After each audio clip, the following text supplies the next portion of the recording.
ตั้งบอกแก้ว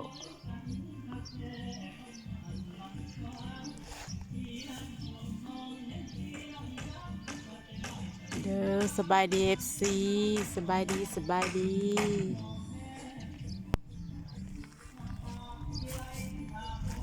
เฮ้ยห่างแล้วเพื่อนเพิ่น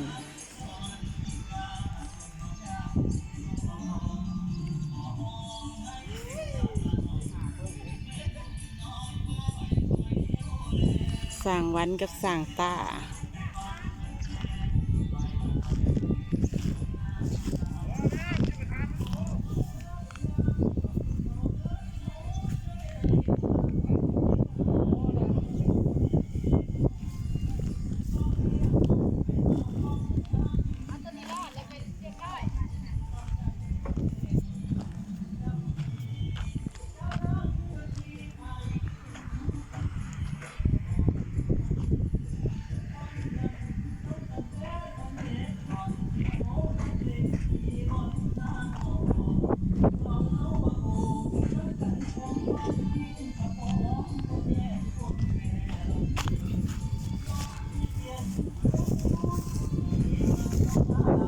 อันนี้ทั้งขาเนาะที่นี่ถึงท่าที่ตะเวนตก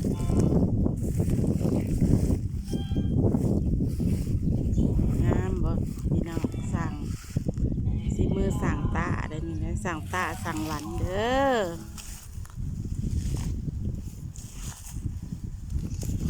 แสงวันกับพัวเห็ดก่อสร้างเมียก็ไปหาพวกมันบ่ได้ตื่มกันพี่น้องชีวิตการเป็นอยู่ต้องโศกอยู่หากินไปเรื่อยๆพี่น้องลำซ่าห่างกายมันมีแบบนี้ลูกเพิ่นตั้ง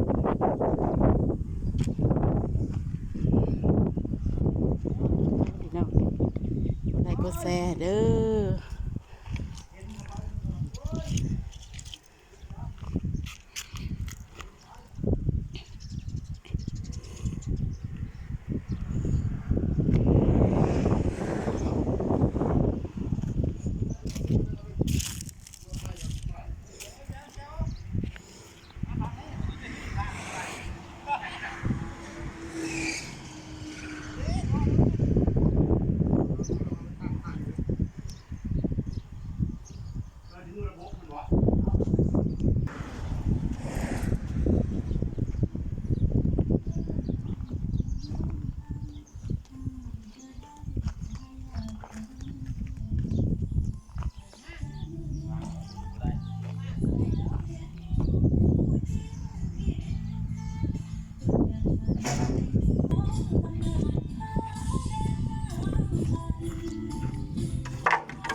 ชอบปลาเพี้ยนว่าไม่ให้ลุงพลมากชอบกล่องไว้จะมาก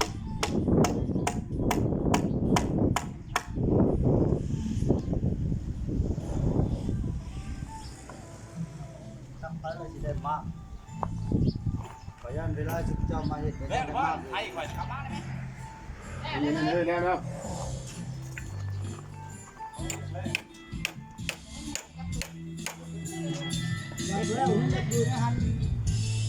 ค้างเหรอกับค้างมันคือเฮติแล้วขึ้นไปก็ค้างขึ้นหรือกูเลยเดียดัก อีกไม่ให้มันจะง่ายสิโต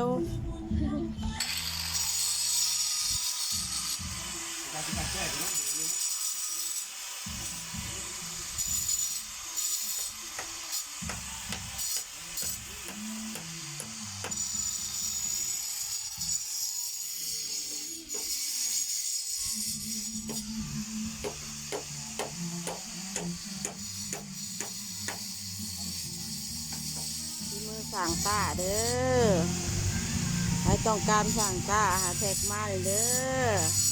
ติดต่อมาทางเฟซนี่ก็ได้ทางช่องยูทูบก็ได้หรือเบอร์โทรก็ได้02056824140ไม่ยากก็มาไม่คนเดียวมันคนเดินเขาเดียวปวดแล้วน่ะแม่ก็ปะ เดี๋ยวทำเป็นยังไงโอ้ย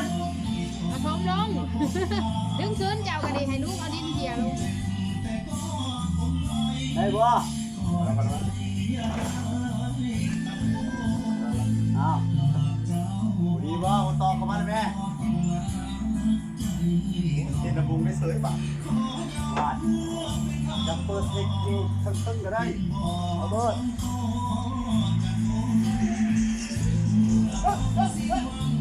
เต้นไปเสยพูดได้ก็ได้ดูเลยนึกผมสั่งว้าวเดี๋ยวทุกวัน แม่ท่วมสักได้ ดูแลสิแล้วเราบอกเดียวนั่น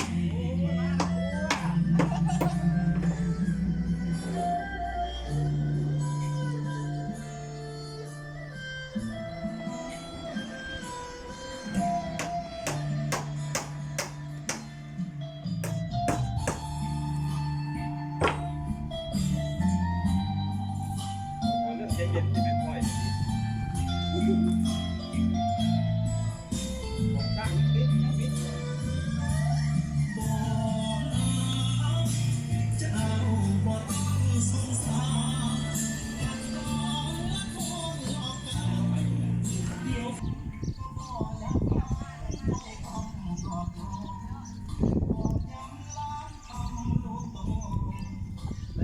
กดไลค์กดแชร์ได้พี่น้องเลย